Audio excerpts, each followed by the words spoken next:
Bob Kearney is well known to many of you because he's spoken here on a number of occasions. I worked out the other day I've known Bob for 21 years. We first met on Operation Flinders, of which he was a founding member way back in 1991. Bob's a lot of things. He's one of the most remarkable men I've ever met in my life, a man I am very proud to call a friend and whose counsel I always pay great attention to. I'm not going to dwell on that today. Suffice to say that he's got a couple of very powerful adages, and I'll just leave you with one. Principles before personalities. Now, if you apply that through what you do, you'll get a lot further than you do if you apply the other way around, I can tell you. He's been a mentor to a generation of Army Reserve leaders and regular Army officers, NCOs and soldiers. But he's also a great military historian on a number of levels, and he's going to tell us a bit about that. Most recently, he was engaged by Veterans SA, the element of the Department of Premier and Cabinet that looks after veterans' interests, to prepare a book called Valour Violets. And we've got a copy here somewhere.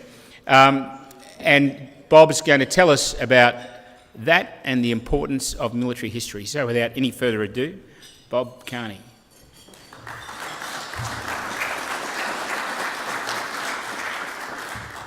Thank you very much, and I must say what an honour it is to be asked to come back here and speak again.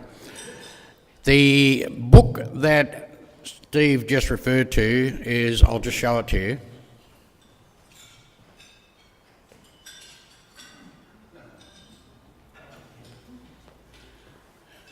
It weighs a lot.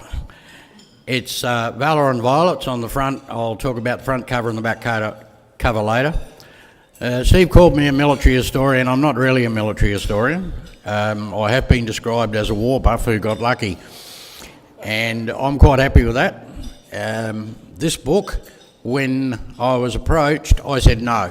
I said, this needs the work of an academic. You should get a professor or a doctor, or you should get somebody who's more qualified than me. So the woman who came to me, Sharon Cleary, went back to Martin Hamilton Smith, said no, he won't do it. So she sent him back again and said, well, it'll all go on the virtual war memorial. So Sharon Roberts said to me, well, maybe you should do it. And I said, well, what sort of book do you want? They said, a coffee table book that kids will like. And I said, well, I write for 12-year-olds anyway, and everything I write. And I'll just do the research for you. So I started doing that, and they said, will you sign a contract? I said, no, I'm not signing a contract. I don't want any money. I'll just do it. I'm a volunteer in the Virtual War Memorial. I'm a volunteer here. And so we did it. So I reckon I've written twice as much as is in this book, because I went back to the militia, even right back before proclamation. And I went back to all of the Boer War and mentioned too much. But the main thing about this book is it's not just about the battlefront. It's also about home. It's about the women that set up the cheer-up societies and the women's movement. It's about Parliament. It's about, people like Sammy Lunn, who, if you've never heard of him, he's in here, but he did so much for the Port Adelaide Football Club and for South Australians generally. So this is the latest work, and if anybody wants to have a look at it, I'll just leave it over here. Be careful when you pick it up. I don't want you suing me for a hernia or anything. And because I was asked to come here and talk about the book, I thought it would be like me trying to sell books. And I'm not trying to sell books because I don't sell them. People often say to me, have you got a copy of the book, Bob? And I say, yeah, I've got one, but I don't sell them. If you want one, go to Dimick's or go to wherever you want. I don't want to do that. And I don't write for money either, so that's a whole show there. Does anybody know who that is? I dare say you probably all do. Yeah, right. William Westmoreland, General, Commander of all the troops in Vietnam. The importance of military history. Now, I don't want to denigrate the dead. I've met William Westmoreland and his 2IC Creighton Abrams. I was of too low a rank to actually talk to him, but I stood right alongside of him, and he did call me a gentleman. So I haven't got a lot of problem with him. If he thinks I was a gentleman, good. I'm actually the kid from Kilburn. So I put him up there because he has been denigrated as the man who lost the Vietnam War. I've always said we didn't lose any of the battles, and if we lost a war, it was because of the media. And General Giap, who was the general in charge of all North Vietnamese and South Vietnamese forces, actually agrees with that. He said, you had us on our knees in 1968, why didn't you keep going? We couldn't have gone on. Anyway, I don't think William Westmoreland read enough history. Otherwise, he would have known that to fight a war of attrition against a very resourceful and cunning enemy like General Giap and his people, they were never going to give up. He only had to read Street Without Joy and the Battle of Dien Bien Phu to find out how resourceful they were, pulling their guns apart and getting them up onto mountains where people said they could never get guns. He also only had to read about the British in Malaya and understand that that type of warfare is about winning hearts and minds. It is not about body count. It is not a war of attrition that he fought. He fought a conventional war in the jungle, and it just didn't work. And I'm afraid that's my opinion. So I've written a number of books, as you know. This one I co-wrote with Peter Harron, who wrote Trackers. This is called Crossfire. I put this up here not to sell books, but to tell you that this is a book and it's written on oral history. So there are no references. It was written on my memory. So therefore, as I've gotten older, I cannot rely on my memory because I know in that book I forgot things. People said to me, oh, that night we had Puff the Magic Dragon there, we had Spooky, and we had all these. And I said, oh, I don't remember that. And other people said, yeah, they were there. And there were other things that I remembered that people said, I don't remember that. So as you get older, you can't rely on memory for history. This was a story about the 1st Reconnaissance Platoon in Vietnam, and the bloke on the front cover is Michael von Berg. If you look at it was taken by a war correspondent. If you look just to his front, you'll see a boot there, that boot there. That was in the middle of a real contact on the Nui Tai Vai, on the Long High Mountains. We were the first on the Long High Mountains. So I just wrote the story because I wanted to write about my mates, and that's what started getting me into writing.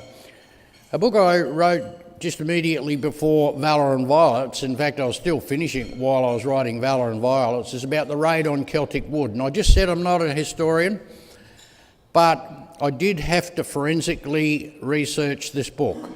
For anybody who knows anything about the famous or infamous raid on Celtic Wood, you'll know that two people, Spagnoli and Smith, said that of the 88 men that went on the raid, only 14 returned.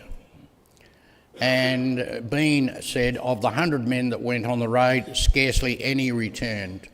Since then, Leon Wolfe, Matt McLaughlin, all sorts of other people, John Laffin particularly, he said 14 wounded men returned.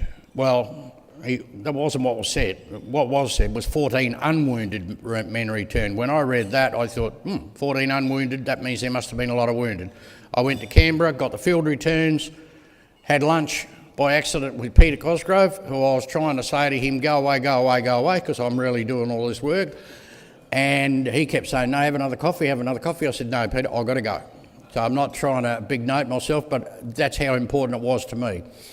So I found the field returns, and if you read that book, you'll know that 19 unwounded men returned. There were only 37 men killed, and the rest all came home. And one of the officers became a great real estate up in Renmark. So that I just sell that online. Valour and Violets, that man there, he is a 19-year-old from Stone Hut. They asked me what do I want to call the book, and I said, well, seeing we're the only ones who have Violet Day, let's call it Violet Day. No, let's call it Violet, put something violets in. And Sharon Cleary said, that's good, but we can't just call it Violets. I said, well, why don't we call it Valour and Violets?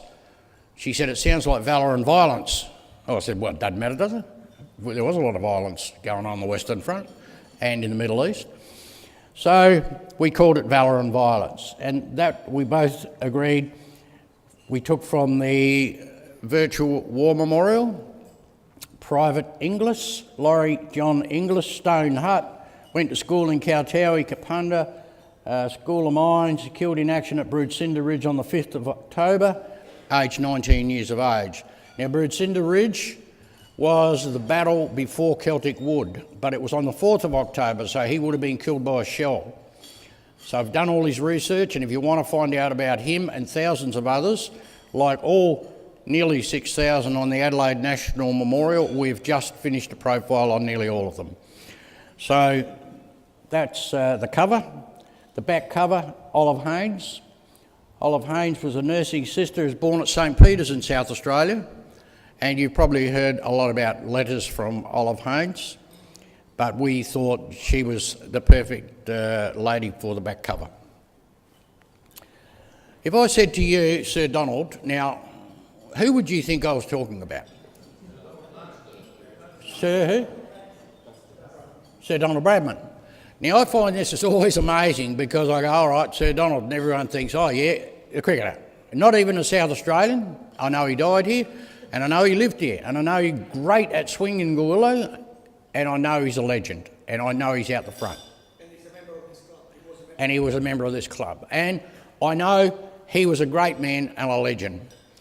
But I often say, who's Sir Hubert Wilkins?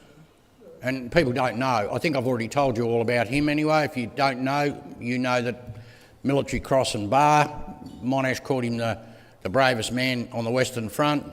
South Australian, knighted, wounded a couple of times, flew the first plane over the Arctic and the Antarctic, first man to put a submarine under the ice. But they've never heard of Sir Hubert Wilkins, and yet they know, everyone knows Sir Donald Bradman. And for cricket purposes, so they should. So, Sir Donald, now if I was talking to a bunch of parliamentarians and I mentioned Don Dunstan, they talk to me about the bloke in the Labor Party that wore shorts into Parliament, wouldn't they? Now the reason I put that up there is because it is very important when you write history that you actually get your subject right and that you get your facts right, you get your dates right. You cannot get things wrong because you will definitely get criticised. Writing a book, for those who've written a book, I'm sure you'll agree, is the most lonely thing you can do. You sit up till 2 o'clock in the morning beating your head and asking yourself, why do I ever start doing this? I know I'm going to get criticised for it. So no, I'm actually talking about the one person there. I'm talking about Sir Donald Dunstan, South Australian, born in Murray Bridge, Governor of South Australia, a good friend of mine, and my first CO, Lady Beryl Dunstan, still living at West Lakes. I went to his funeral, so did probably some of you. A great Australian. So I've put him on the Virtual War Memorial. He's not in this book because it's out of his era. But if I was writing about the Second World War, certainly he'd be one of my choices of people to speak about. You've all heard of Sir Ross Smith and Sir Keith Smith, two brothers, both knighted. Now, Sir Ross Smith, who was a knight, Military Cross and Bar, and 3 DFCs, an Air Force Cross and mentioned in dispatches. Wow, what a war record, eh? So everyone's heard of Sir Ross and Keith Smith, mainly for their aviation exploits. But who's heard of their younger brother, Colin McPherson Smith? Anybody heard of him? Probably not, because they all grew up Muttaru Station in South Australia, and they were very close brothers. Colin, unfortunately, as a platoon commander, got killed at the age of 22 on the Western Front. So Colin McPherson Smith is, in the minds of a lot of people, completely forgotten. But he's not, because he's on our website, just like his brother. Can anyone tell me who that is? Well, I've put her up there because this book is not just about soldiers, it is not just about officers. This book that we wrote together, we said we would have photographs that are not regularly seen, so we're not going to use a lot of Frank Hurley's photographs. We're going to try where we possibly can to use only South Australian photographs and original photographs from families and from wherever else. This young woman here is Phoebe Chapel. Her father was the principal of Pulteney School, correct? Nick went there. I call him Professor Google. He can tell you anything, this bloke. But what's important about her is she was the first Australian doctor to go to war. They would not allow doctors to join the AIF. They would allow nurses but not doctors. So she went to England and she won herself a military medal for bravery, saving 8 nurses. She came back to Australia and lived a quiet life, never married, and died, I think, when she was in her late 90s or middle 90s. So here's this daughter of a principal of one of our big schools, one of the early doctors to go to University of Adelaide, couldn't get into the war through the AIF, goes to England, becomes a doctor. They give her an honorary commission, so instead of her getting a military cross, which officers get for acts of gallantry, they gave her a military medal, which is a medal for other ranks. She didn't complain, she just came home and got on with her life. You know, all gave some gave all. The reason I've put that in there is because in the book we've written about the Wutherston family. The Wutherston family got 5 dead man's pennies. A dead man penny was a memorial plaque that was sent to you with a letter from the King thanking you for your son's life and for him making the supreme sacrifice. The Wutherston family in Port Lincoln got 2 of those plaques on the one day and 2 letters on the one day, 2 sons. Then they went on to lose a 3rd and a 4th son, and they lost a nephew, and one of their other sons came home with a military medal. I think that's a pretty good contribution to the war, and I think they should be remembered. So they are in Valour Violets. The tombstone you see there, I think that's what you call it, headstone, tombstone, whatever you call it. That's a relative of Liz Penfold, member of the Parliament.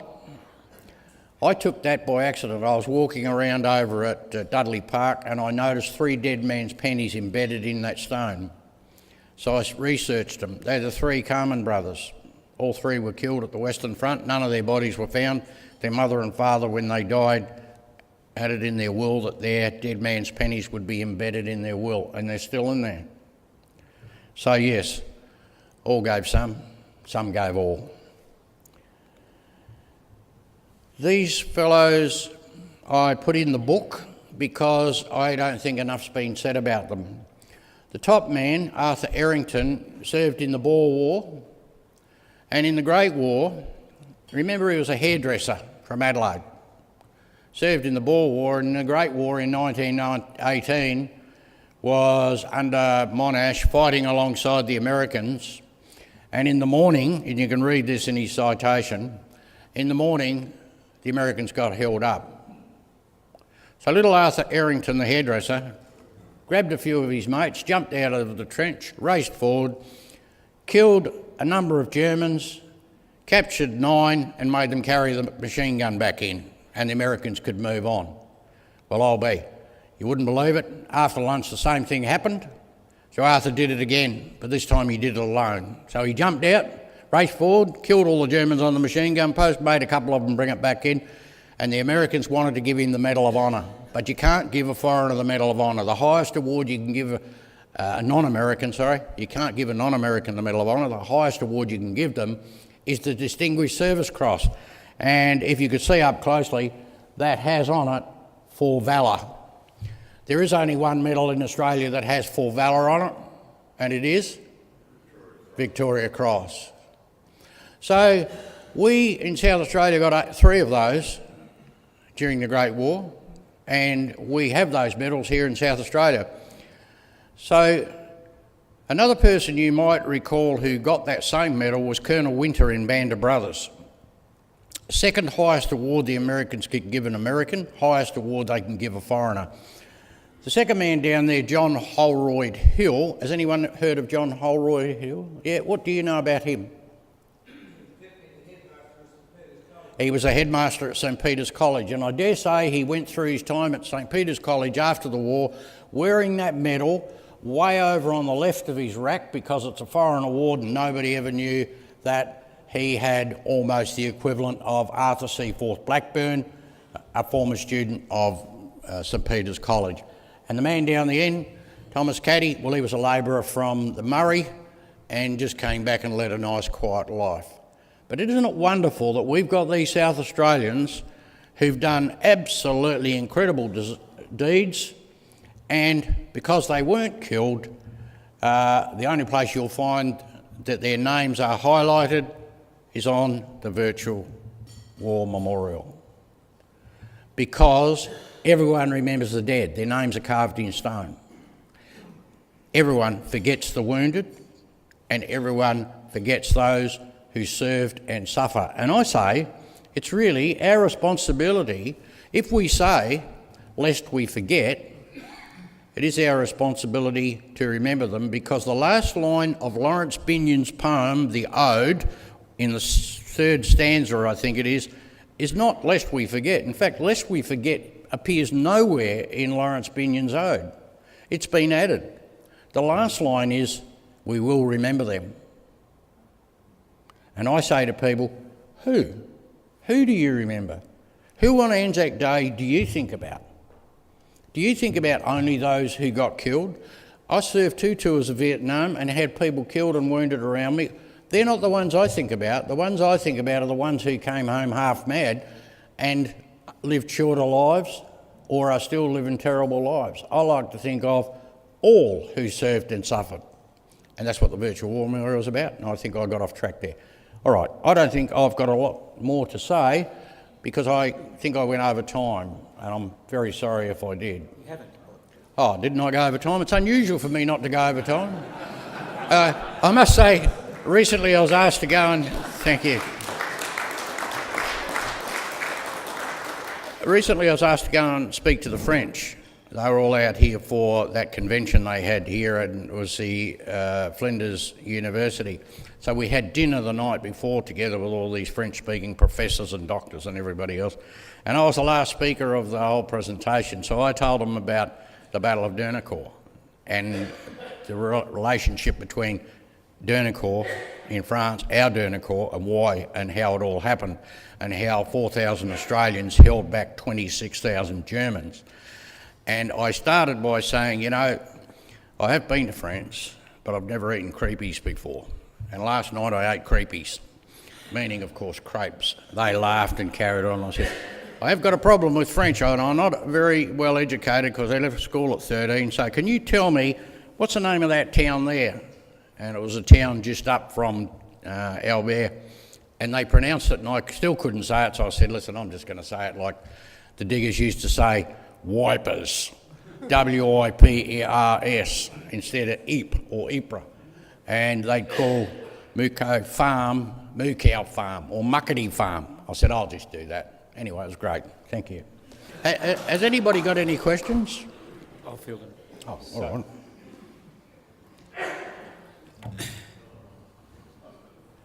Peter Neal. Thanks again, Bob. A fantastic presentation as usual. It's actually not about the books you've written, it's about you. I'd love to know where the term dogs came from. Your nickname. Okay, I don't normally tell anybody this, but I will tell you. I have to speak at the Port Adelaide match on Saturday night, and they've asked me to speak for 15 minutes. So I'm going to tell them the truth. I'm the kid from Kilburn. I grew up, I met my parents when I was 4, and the reason that was because my mother was going to gas us all when we were very small. So I met them a couple of years after meeting them and living in Kilburn, the suburb of strangers I used to call it. I loved it though. A fight a day, at least a fight a week. I had bigger ears than I've got now, and my brother had trouble with his sinuses, and the doctor looked at me and said, Mrs. Kearney, you should get something done about his ears. And she said, like what? And he said, we're doing this craniofacial stuff. We can shrink his ears and we can cut them back and make them look good. Otherwise, they're going to call him Jumbo. So this is what they did. Have a look at them. Terrible. I'm a pioneer. So I went back to school and everybody said, you got ears like a dog. Dog ears. So I was called Dog Ears. And when I first joined the army, I was getting on the train and everybody's saying, what's your name? And I'm saying Robert or Bob. And my brother-in-law's there. And he said, hey, dogs. So there it goes. And it stuck forever. So there's nothing, you know, I didn't sleep with a track of dogs or do anything famous, although I think I might have once. Yeah.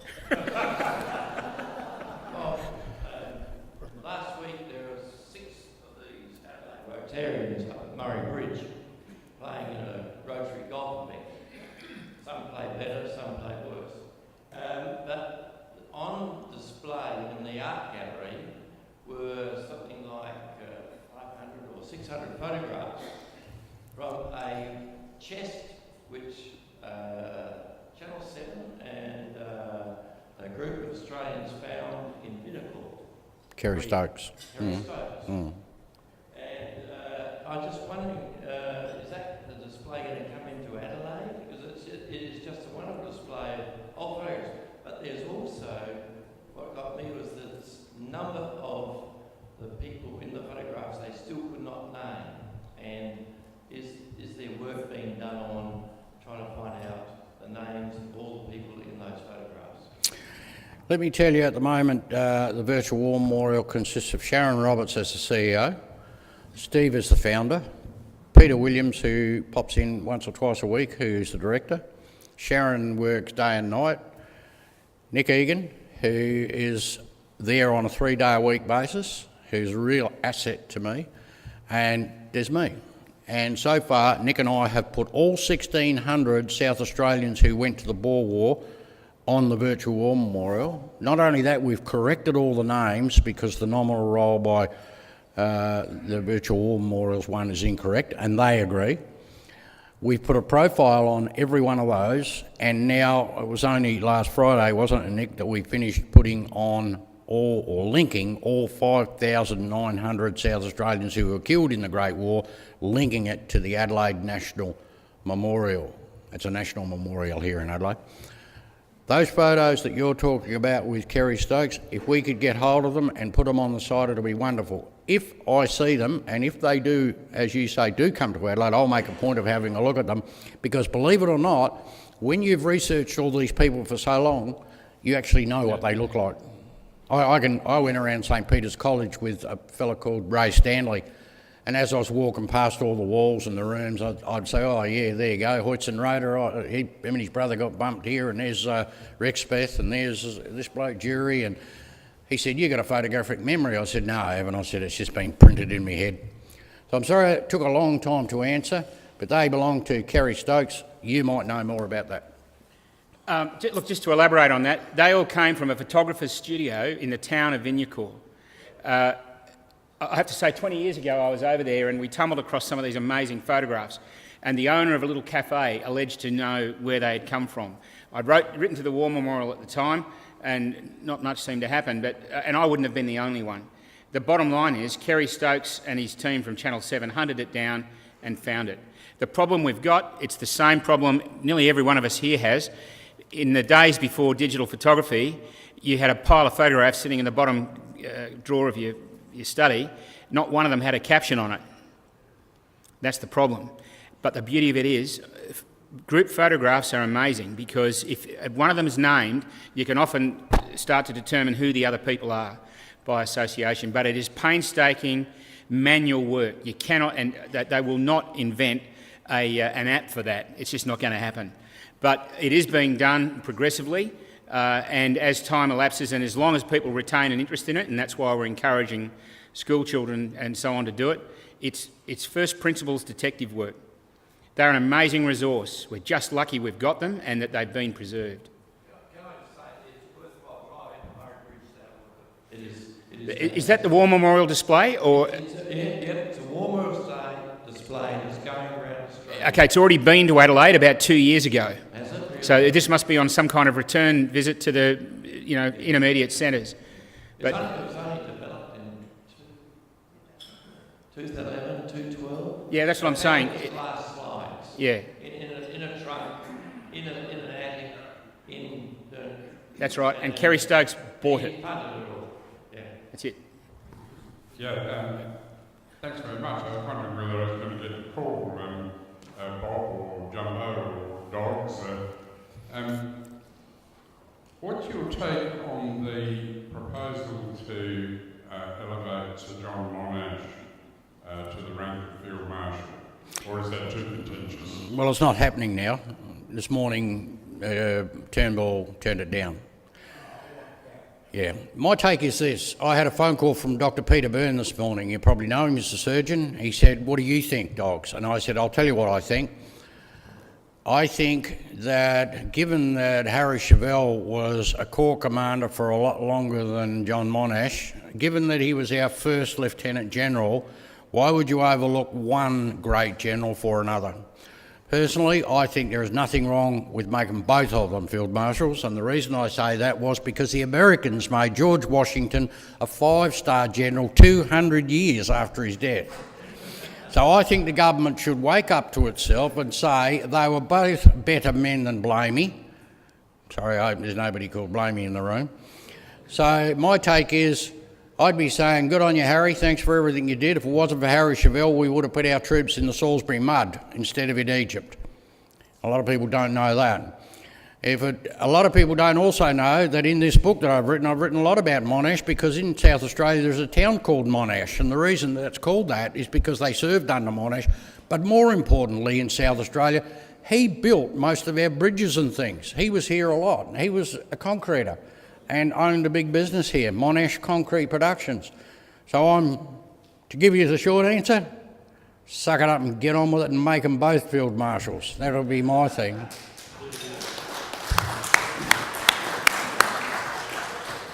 But of course, therein lies the problem, and so it'll be interesting to see how it unfolds. Now, ladies and gentlemen, I'm going to thank Bob in the customary way and present him with this exalted rotary pen, which I'm sure he'll put to good use. But would you please join me in thanking Bob for that fantastic presentation. Thank you. Use it wisely.